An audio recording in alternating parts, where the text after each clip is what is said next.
故事拉开帷幕，女主树木是个偶像团队的成员，随着岁数增长，新鲜感不在，最终被新人取代。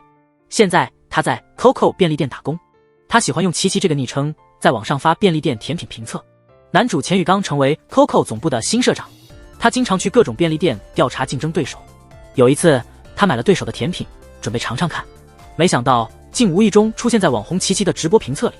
为了不让大家知道他在尝试对手的甜品，钱宇走向正在附近直播的树木，以侵犯隐私为由要他停止直播。两人争执中，不小心拿错了掉在地上的手机。钱宇后来去找树木换手机，这才知道他在 Coco 工作。他责怪他作为 Coco 员工居然帮竞争对手做宣传。面对这种指责，树木毫不退缩，他辩称自己只是在做真实的评测，并没有宣传。这次争执让他们对彼此印象不佳。人说新官上任3把火，钱宇的第1把火就是推出一款能提升品牌影响力的甜品。他请来好友新谷一起研发新款泡芙。第2把火，把甜品部门的铁娘子一姐调职，让甜品部门的人才能自由发挥创意。第3把火，听新谷的建议，把经常在网上发便利店甜品点评的琪琪招进团队。这时钱宇发现新谷说的琪琪就是之前在 Coco 见到的那个女孩，于是他去便利店直接向店长借走了树木。他用网红店的甜品做诱饵，邀请树木加入研发新泡芙的团队。看着这个对甜品满腔热情的女孩，钱宇确认新谷的建议很对。一开始树木对这个邀请不太感兴趣，他觉得自己最擅长的就是品尝。直到钱宇说出我需要你，这话像是一根火柴，点燃了树木心中的小火苗。经过1夜的思考，树木以临时员工的身份加入总部，和新谷一起开始研发新款泡芙。新谷第一次见到传说中的琪琪，激动得不行。互相介绍后，研发工作正式开启。新谷和树木从选料开始，经过无数次的失败，最终制作出了一款味道超棒的泡芙。钱宇只是轻轻一紧就否决了两人费尽心思研发的泡芙。他说这泡芙看上去还不够诱人，不足以让顾客掏腰包。树木听了钱宇的话，既生气又感到失落。他没想到钱宇竟然连尝都没尝，就这么否定了他们的努力。但新谷觉得钱宇的话也有他的道理，决定继续改进。作为甜品师，他最希望的就是吸引那些原本不打算买甜品的顾客，希望他们因为甜品的外观而买下，尝过之后因为好吃而成为回头客。趁机，新谷问树木为什么想参与这个甜品的研发。树木总被比作便利店里那些快过期的商品，他感慨自己的人生就像是那些没人要的零期货，所以他每当有人需要他时都全力以赴，结果却是再怎么努力也只是徒劳无功。此时的新谷听得云里雾里，但他意识到需要把这个郁郁寡欢的女孩救出来，于是他告诉树木无论发生什么都可以找他说说。在新谷的安慰和鼓励下，树木重新找回了斗志。他连续几天走访了不同的甜品店学艺，最后他设计出了一个既好看又好吃的泡芙。兴奋之下，树木给了新谷一个大大的熊抱，这让新谷这个大男孩感受到了心跳加速。可惜这种心动没有持续太久。紧接着树木说他下班要把新鲜泡芙给男友尝尝，他们现在最重要的是让钱宇尝尝这款泡芙。结果钱宇因事外出不在公司，这让新谷和树木白等了他2个小时。时间不早了，新谷提出自己继续等钱宇，让树木先去见男友。当树木怀着激动的心情冒雨赶到男友家时，她撞见了男友出轨的现场。男友冷酷地说他们之前在一起，只是因为树木是偶像可以让他炫耀，现在树木一无所有，对他已无留恋。说完，男友让树木离开，还不小心打翻了泡芙。这一刻，雷雨声中夹杂着树木心碎的声音。这时钱宇尝过新谷和树木研发的泡芙后，想到便利店碰碰运气，看能否找到树木。正好遇到失魂落魄的树木，看着桌上摔坏的泡芙，钱宇回想起新谷说过树木要给男友送泡芙的事，意识到树木可能经历了不幸。为安慰他，他大口吃起了破损的泡芙，称赞这是一款既好看又美味的甜品，能治愈无数上班族的甜品。树木听到这番赞美，激动的泪水止不住地流了出来，心中的伤痛顿时减轻了许多。钱宇送树木回家时，绅士般的将伞偏向他，这不禁触动了树木的心。在钱宇的安慰和陪伴下，树木在甜品中找回了自信，他决定放弃偶像梦，成为一名能治愈他人的甜品师。第2天，钱宇带来一个好消息和一个坏消息。好消息是树木将有机会参加一个特殊的甜品课，坏消息是他的泡芙需要在公司的评审中胜过甜品课的才女北川的作品才能入选。为此，树木决定不惜一切代价争取这次机会。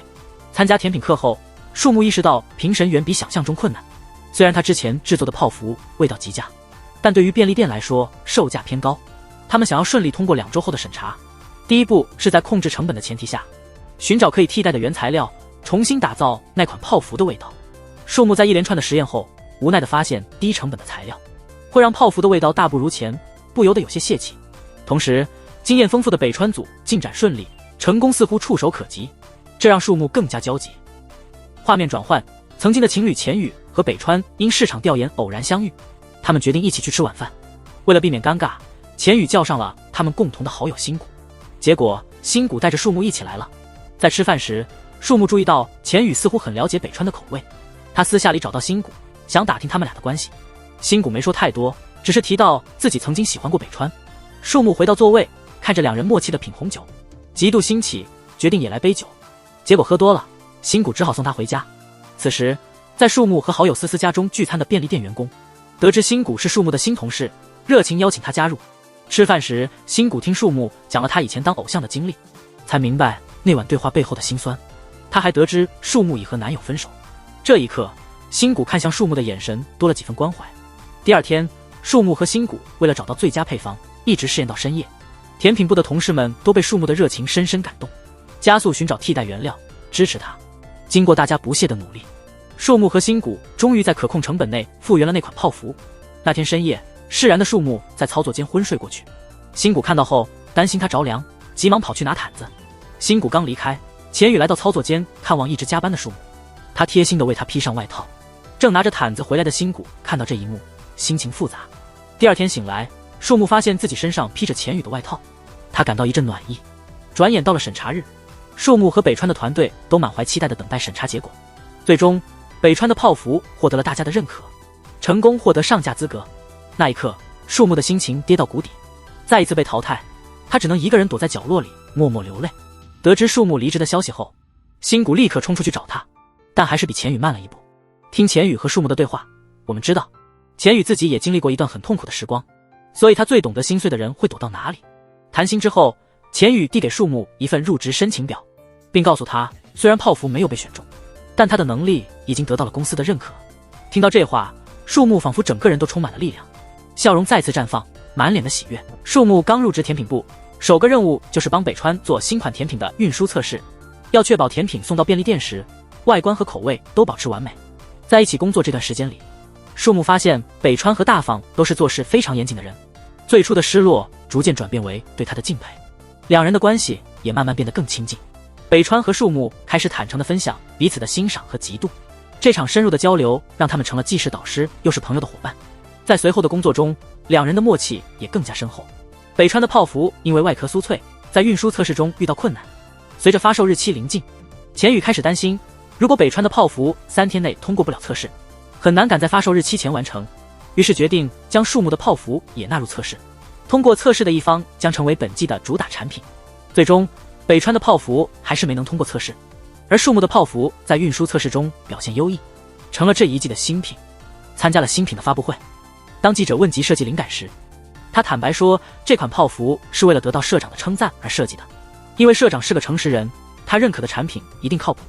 毕竟甜品就是为了让人开心而制作的，只有让社长满意的产品才能让顾客满意。这番精彩的发言让现场所有人都非常感动，纷纷鼓掌。一些人高兴，一些人忧愁。北川因为自己的产品输给了树木，独自一人在公司里沮丧地观看原本应该由他参加的发布会，但在同事面前，北川仍然表现得很淡然，依旧笑容可掬。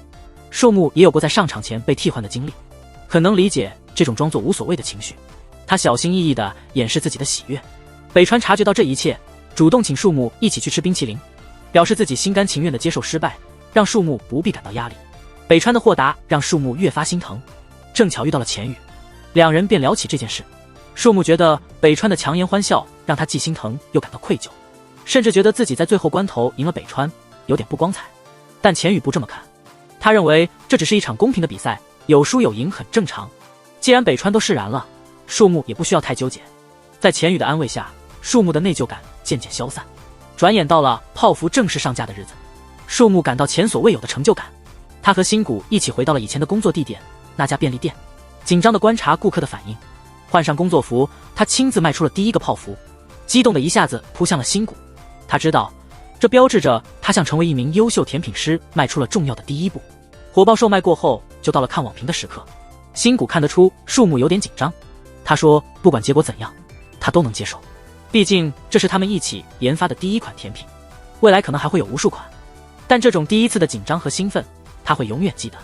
这番话让树木感动极了，两人一起看起了网上的评价，看到满屏的好评，新谷和树木终于松了口气，高兴得像孩子一样。另一边，钱宇在电梯里碰到了北川，北川每次提到树木的泡芙都会笑着夸奖，话里话外都是对树木的祝福。作为北川的前男友，钱宇看出了他的勉强，他特地跟着他到了办公室，安慰他要做真实的自己，不要勉强。这话深深触动了北川的心，他压抑的泪水终于夺眶而出。这一刻，钱宇搭了搭他的肩膀，给了他依靠。此时树木偷偷对钱宇心生好感，他想把成功的喜悦第一时间分享给钱宇，于是他来公司找他，没想到看到北川正靠在钱宇肩上哭泣，不知所措的他只好愣在原地。第二天，树木接到新谷的电话，得知昨天上市的泡芙刷新了销售记录。面对这样的好消息，心里却因为北川和钱宇的关系而无法开心。上班时，钱宇发布了新任务，让经验丰富的北川带领树木和新谷研发一款利用受栽苹果制作的甜品，呼应环保的号召。在整个过程中，平时积极的树木一直心神不宁，这让旁边的新谷感到困惑。下班后，北川向新谷透露昨晚和钱宇在公司的拥抱，坦白他对钱宇重新有了心动的感觉。新谷这才恍然大悟，猜到树木昨晚是因为看到那一幕才心神不宁。紧接着，新谷一边劝北川主动出击，一边暗下决心要追求受伤的树木。为此，他特意预定了一家高级餐厅，打算邀请树木一起去。树木听说预定了餐厅，立刻以为新谷要和女友约会，还没等新谷解释，他就为自己的机智得意地走了。无奈的新谷只好把预约位子让给了钱宇。他原本以为钱宇会用这个机会追回北川，结果钱宇反而邀请了树木一起去，打着庆祝泡芙成功的名义。本来是个和钱宇单独相处的好机会，树木却因为钱宇和北川的关系猜不透，心不在焉。三人合作的新甜品不断出问题，内部评审时就被直接否决了。树木觉得是自己最近状态不佳导致失败，北川觉得是因为自己缺乏实践，就轻易地驳回了树木的提议，满心愧疚地走出了工作室。新谷不想让树木因为钱宇而纠结，同时因为私心喜欢树木，把钱宇和北川曾经是情侣的事告诉了树木，接着又补了一刀说他们俩很配。这话彻底打碎了树木的幻想，他控制不住自己的失望，跑出了公司。回到家后，树木向好友思思倾诉，他觉得成熟的北川更配钱宇，觉得自己这种平凡人怎么可能配得上他。思思劝树木放下这段心结，不要让自我怀疑困扰自己。在思思的鼓励下，树木决定删除和钱宇的合照，为这段未曾开始的感情画上句号。那一晚，朋友的陪伴让他暂时忘记了悲伤。同时，新谷因为上次的聚会，已经和树木以前的便利店同事混熟了，借着喝酒聊天的机会聊起今天的事。他说自己虽然喜欢树木，却让他伤心了。同事们说，爱情本来就讲不清道理，总会让人变得不理智。现在只能勇敢追求树木，不要让焦虑迷失自己。终于在朋友的鼓励下，新谷下了决心。另一方面，北川在钱宇的引导下找到新思路，决定打破常规，和树木一起大胆尝试新的设计。解决了心结的三人重新找回了活力，他们合作设计出了让客户满意的甜品。钱宇为了庆祝进展，邀请大家一起吃饭。树木不想因为见钱宇而动摇，找了个理由提前离开。新谷注意到树木的不自然，提出送他回家，让北川和钱宇独处。北川想趁机和钱宇复合，但钱宇的手机铃声打断了他。北川错过了复合的机会，而树木却迎来了桃花运。新谷送树木回家，鼓足勇气亲了他一下，这个吻让树木有些措手不及。因为先前新谷预定餐厅想邀请树木一同前往时，阴差阳错下被树木误会他有女友。第二天，树木把被有女友的人亲吻的事分享给了同事一姐和北川，询问到底该如何处理这类事情。一姐坚决说绝不能和有女朋友的人谈恋爱，她劝树木一定要坚决拒绝。既然聊开了感情的话题，一姐就顺势问了问北川的感情生活。北川说他又开始对前男友有了感觉，正在考虑和他复合。树木知道北川口中的前男友是钱宇，虽然嘴上祝福北川，心里却是空落落的。之后树木回到了办公室，决定拒绝那个脚踏两条船的新谷。新谷得知树木误会他有女友后，急忙澄清并准备再次表白，但他们的对话被来找树木参加采访的同事打断了。面对镜头，钱宇直言树木这种充满活力的员工是公司所需，他设计的泡芙能给人带来真正的幸福感。树木听到心上人这样表扬自己，心里甜滋滋的。另一边，原本鼓起勇气想表白的新谷因被打断而想要放弃。好友北川察觉到新谷情绪低落，好奇问了起来。了解情况后，他不断鼓励新谷，劝他抓住机会和树木好好培养感情，然后再正式表达自己的心意。这番话让新谷重新燃起了希望。他借着试吃游乐园的网红甜品之机，邀请树木去游乐园。新谷和树木性格非常契合，在游乐园里玩得非常开心，两人之间的距离也慢慢拉近了。眼看一天的行程快要结束，新谷终于鼓起勇气向树木表达了爱意。可惜树木心里真正挂念的是钱宇，所以新谷的表白并没有得到回应。与此同时，新谷这边毫无进展，而北川和钱宇的关系却有了质的飞跃。虽然已经分开多年，但再次像情侣一样逛街游玩，重新点燃了他们之间的爱火。夜色渐深，两个一直心心念念对方的人被内心的爱意拉到了一起，因此他们约定今年圣诞一起过。北川原本打算为钱宇做圣诞蛋糕，但想到他还是对甜品不感兴趣，只好放弃。不久后，钱宇叫树木过来核对采访内容。当他们聊到甜品的话题时，树木不禁感叹，甜品真的能带来幸福。钱宇说这些只是镜头前的套话，因为甜品只会让幸福的人更幸福，孤独的人怎么尝试也无法感受到其中的甜蜜。原来钱宇小时候为了想让父母和好，特意在圣诞节为家里做了蛋糕，结果父母忙着吵架，根本没心思去品味。从那以后，甜品就成了他心中的刺，总是能触动他最痛苦的记忆。树木真的很能理解钱宇的处境，他马上转了话题，想要安慰对方，说钱宇的加入给公司带来了新的活力，这种全心全意为公司付出的热情，也激发了他想要共同努力的决心。树木的这番话意外地触动了钱宇的心弦，原本打算卖掉公司的他，因此话语而改变了主意。第二天，树木精心制作了升级版的苹果布丁，他希望用这份满载心意的布丁重新点燃钱宇对甜品的热爱。同时，公司的常务老总也在暗中打探，最终搜集到了钱宇打算私下出售公司的确凿证据。在高层会议上，他的行为被公之于众，紧接着所有高层联合起来对他进行了罢免。不久，钱宇被免职的消息迅速在公司内部传开。树木想在钱宇离开前让他尝尝这个布丁，他急忙去追他，但钱宇经历了巨变，心情沉重，根本提不起兴趣尝试甜品。树木害怕这是最后一次见到他，他隔着车窗喊出了心底藏久的我喜欢你。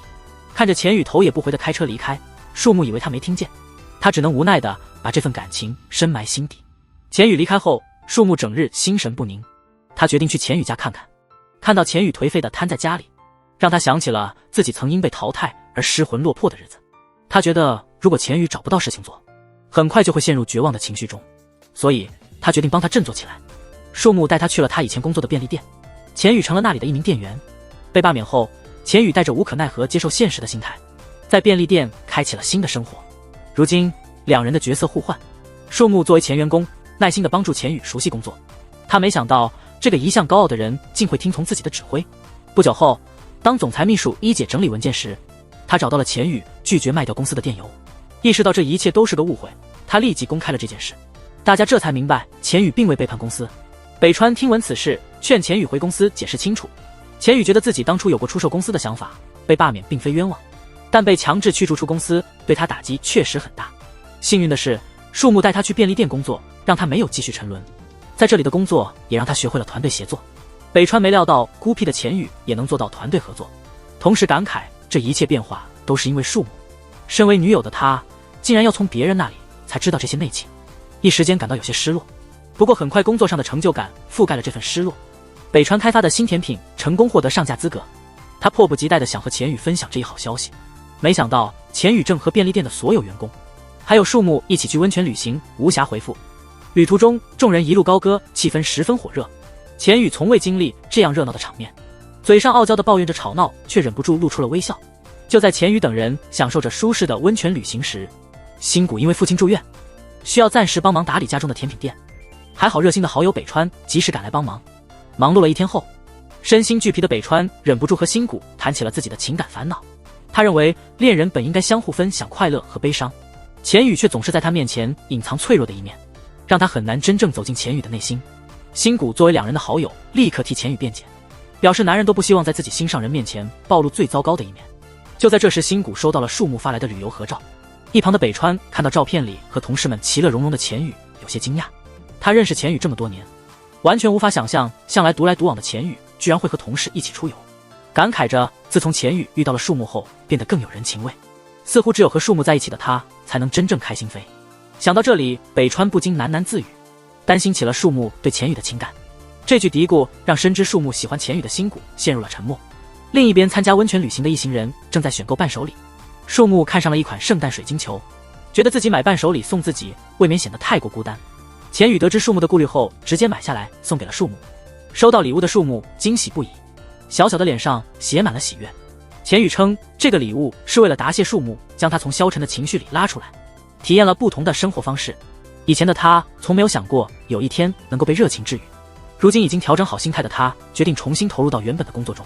就在这时，天上突然落下了大雪，笼罩住了两人。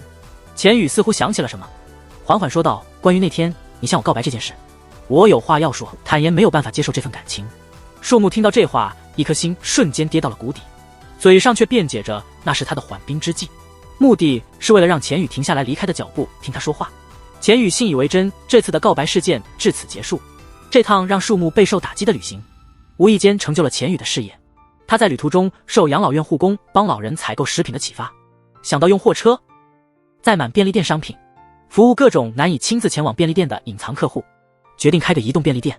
一回国就开始把这想法变成现实，结果吸引了很多顾客。与此同时，新谷满怀对树木的爱，设计了一款树木专用的甜品，希望树木能感受到他的爱意。努力总会有回报。当失恋的树木尝到这份甜品时，他的脸上又露出了甜美的笑容。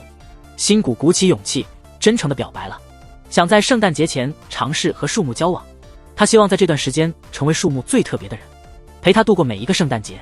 树木被新谷的告白感动了，但他对新谷还是没有那种心动的感觉，不知道怎么回应，只能选择沉默。幸好新谷不急，让他好好考虑。晚上，树木忍不住向闺蜜思思倾诉。思思是少女漫画家，脑海里全是浪漫剧情。她认为爱情总是突然降临的，不尝试永远不知道何时会心动。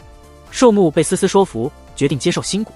既然决定接受新谷，树木决定和钱宇说清楚。他带着钱宇送的水晶球来到便利店。这时，一个突发事件打断了他的计划。隔壁县突然停电了，短时间恢复无望，当地人面临供暖和食物短缺。树木灵机一动，想用移动便利店帮忙。钱宇觉得这只是权宜之计，但看树木决心已定，只能跟着去。出乎钱宇预料，移动便利店一到达隔壁县临时搭建的避难所，就受到了当地居民的追捧。在缺少供暖和食物供给的条件下，他们带来的热饮和甜品让人感到温暖。钱宇看着大家满意的笑容，意识到树木的决定是对的，也更坚信要继续做下去。可惜带来的货物很快就被抢购一空，不久后货物就用光了。幸亏北川和新谷及时带来了补给。这次事件让移动便利店火了，还引起了公司高层的注意。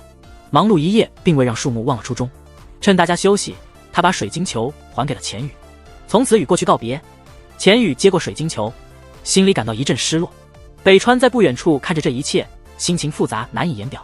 树木终于放下了对钱宇的感情，他找到了始终陪伴自己的新谷，答应了圣诞节前尝试交往的提议。新谷终于等到了树木的回应，他激动地紧紧抱住了树木，内心下定决心，在圣诞前一定要赢得他的心。在新谷的努力下，两人的关系迅速进展，很快就成了让人羡慕的甜蜜情侣。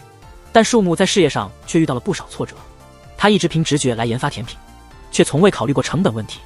没有了钱宇的全力支持，他不得不严格按照公司的研发流程行事。对于没有科班背景的他来说，这无疑增加了难度。树木始终无法提交符合标准的提案，最终被调离了研发岗位，无法继续研发甜品。树木逐渐失去了斗志，他向新谷吐露了自己的苦恼。他只想坚持初心，继续制作能带来幸福感的甜品，特别是让那些不爱甜品的人也能爱上。新谷明白树木口中的那个人是指钱宇，想到树木仍然忘不了他，新谷不禁感到有些失落。为了不让自己的情绪影响树木，新谷及时调整了自己的状态，邀请树木出游，帮他暂时忘掉烦恼。与此同时，北川也在纠结与钱宇之间的感情。他觉得自己总是在这段关系中付出更多，而钱宇对他的关心却寥寥无几，反倒是总在关注树木的动态。北川特意把树木因不适应而被调岗的事告诉了钱宇，他想看看他会有什么反应。钱宇虽然表面上看似不在意，心里却忍不住为树木担忧。第二天，树木按照分配到钱宇的便利店工作。和钱宇一起工作时，性格不合的他们常常争吵。尽管如此，他他们还是在一起找到了一种放松和快乐。钱宇因担心树木的状态，不由自主地表达了希望他能振作起来的愿望，并表示只要树木能成为优秀的甜品师，以后所有甜品的销售都由他来负责。钱宇的这番话重新点燃了树木的斗志。在接下来的日子里，他从头开始学习有关甜品专业的知识，希望自己能在公司制定的规则下研发出优秀的甜品。树木的改变被北川看在眼里，在得知树木是因为钱宇发生改变的时候，他意识到树木和钱宇对彼此来说是总能互相改变的独特存在。这一刻，他对钱宇的感情好像有了点变化。晚上，北川把钱宇叫出来，又提出了分手。看着对方一脸迷茫，北川慢慢说：“你没发现吗？你真正喜欢的其实是树木。”但钱宇自己并不这么看，他还沉浸在他们的恋情突然结束的震惊中。第二天，表面洒脱的北川在新谷面前露出了极其脆弱的一面。他说，这次恋爱就像是明明抓住了对方，却始终摸不到对方的真心。这种无奈和不甘让他宁愿承受失去的痛苦，也不想再继续纠缠。新谷其实很理解北川的感受，但他现在还不想放弃刚追到手的树木，他只能默默地心疼北川，同时也担心树木知道这消息后会怎么选择。这次突然的分手让钱宇心神不宁，在北川的提醒下，他开始意识到自己对树木的感情。当他在看到树木还给他的水晶球，往事涌上心头，他急忙去公司找树木，想当面确认自己的心意。一看到树木，钱宇就冲上前，用一种极其霸道的语气说：“树木，我来找你了。”然后钱宇拉着树木一起去吃晚饭。整个晚餐过程中，钱宇还是不停地和树木争执，这让钱宇开始怀疑北川的判断。当树木问他找他究竟是为了什么，钱宇一时语塞，只能呆呆地看着树木，什么也没说。不久后，树木的工作迎来了转机。由于近期甜品销量下降，公司的高层决定重新启动钱宇的甜品改革计划。树木终于可以按自己的想法研发甜品了。下班后，他第一时间把这个好消息告诉钱宇。他没意识到自己只想和钱宇分享这份喜悦，可惜事情并不像树木想象的那么顺利。他们拿着用受灾苹果做的布丁给老板试吃，结果老板直接否定了。老板说这次的甜品连及格都不够，他无法接受这样的产品在便利店出售，不甘心就此放弃。树木和团队决定改变研发方向，要让老板彻底信服。晚上，钱宇找北川见面，还给他之前留在自己家的东西。分手后的两人难得平静地坐下来聊天。钱宇主动说，他其实觉得自己更喜欢北川。北川认为，爱一个人不应该只是固执，而应该一起分享脆弱。树木在这方面做得比他好多了，所以他选择了放手。临走前，北川鼓励钱宇，既然已经意识到自己的感情，就该采取行动。这番话让钱宇久久不能平静。第二天，树木、北川和新谷重新进入了实验阶段，他们尝试不同的配料，以激发新的灵感。最终，他们找到了一种独特的绝妙配方，制作出了一款几乎完美的布丁。这款布丁让挑剔的老板也不得不赞叹，甜品部门还真有两把刷子。布丁最终被批准上架，这个成果让树木他们都非常兴奋。他们聚在一起庆祝今天的成功。正当他们准备用树木的手机合影时，钱宇发来了消息，邀请树木见面。这消息让现场气氛突然变得有点尴尬。树木不知所措，走到了餐厅外。北川担心树木因为他和钱宇之间的关系而会拒绝见面，他找到树木，把分手的事情告诉了他。此时，新谷一个人留在餐厅里，感到非常纠结。他知道树木的心意，担心他会毫不犹豫地抛弃他。庆功宴结束后，新谷送树木回家，他小心翼翼地问起树木对钱宇的感情。树木没有回答，只是紧紧握住了他的手。新谷决定找钱宇好好谈谈。第二天，新谷找到钱宇，坚定地告诉他自己绝不会轻易让出树木。钱宇认为应该让树木自己做决定，虽然新谷很不情愿，但他同意了钱宇的看法。于是他去找树木，希望他在和钱宇相处后还能坚定地选择他，而不是为了安抚他而拒绝钱宇。在新谷的劝说下，树木同意和钱宇见面。约会中，两人在爱好和习惯上频频冲突。与钱宇相处虽不像与新谷那样默契，但树木内心却有了一种奇妙的悸动，这种感觉是他在新谷面前从未有过的。临别时，钱宇和树木情不自禁地靠近了些，这让这次约会多了几分暧昧。那一夜，两人沉浸在这种奇妙的暧昧感中，而他们不知道这正是爱情的前奏。画面转到一直担心树木选择的新谷，他忍不住向北川倾诉。随着圣诞节的接近，他和树木的试交往期也即将结束，他越发担心树木心里还记挂着钱宇不会选择自己。北川安慰他，没到最后一刻，谁也不知道结局如何，拼尽全力释放魅力就好。这句话让新谷重新振作了起来。勇敢地约了树木，问他做最后的选择。与此同时，钱宇抵达公司，向老板提交了他的移动便利店计划，希望能把他正式并入公司。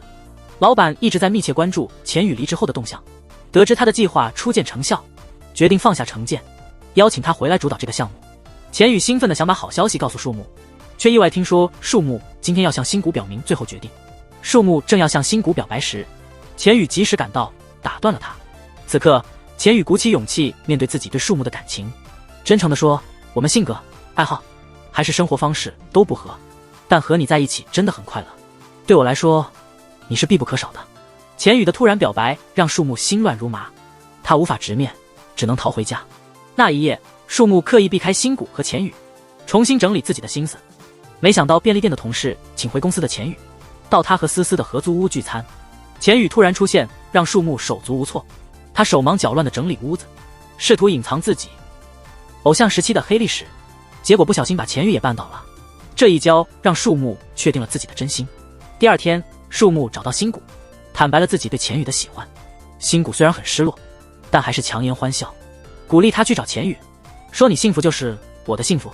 树木非常感激新谷的大度，急急忙忙地跑回公司找钱宇，留下伤心的新谷独自一人。这时，钱宇在甜品课看到树木为他准备的圣诞蛋糕，主题是让讨厌甜品的人爱上圣诞蛋糕。他意识到树木做的这个策划是为了兑现先前的承诺，彻底明白了对方的情谊，立刻冲出公司去找他。在这部日剧式的浪漫背后，两人终于紧紧拥抱在一起，相互倾诉心中的爱，深情的接吻，画面充满了浪漫的粉色泡泡。在找到爱情后，钱宇的事业也达到了新高峰，他的移动便利店计划在全国范围内大受欢迎，公司决定把他的业务推到海外去，所以他得在平安夜出差去国外，只能赶在圣诞晚上回来陪树木。树木听了这消息挺失落的，但还是选择支持钱宇的事业。转眼就到了平安夜，树木做出了他精心设计的圣诞蛋糕，同事们都一致给了好评。可惜钱宇在国外尝不到这一切，这让树木感到有些难过。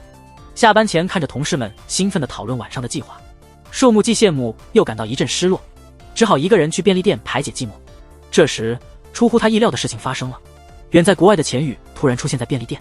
原来他为了能和树木共度第一个平安夜，特地提前结束工作，飞回来给他一个惊喜。树木正埋怨他为何隐瞒行程，钱宇直接一个吻堵住了他的嘴。这一吻让树木的平安夜遗憾全消。他最开心的是，终于让那个不爱甜品的人重新爱上了甜品，深切地感受到了甜品带来的治愈和幸福。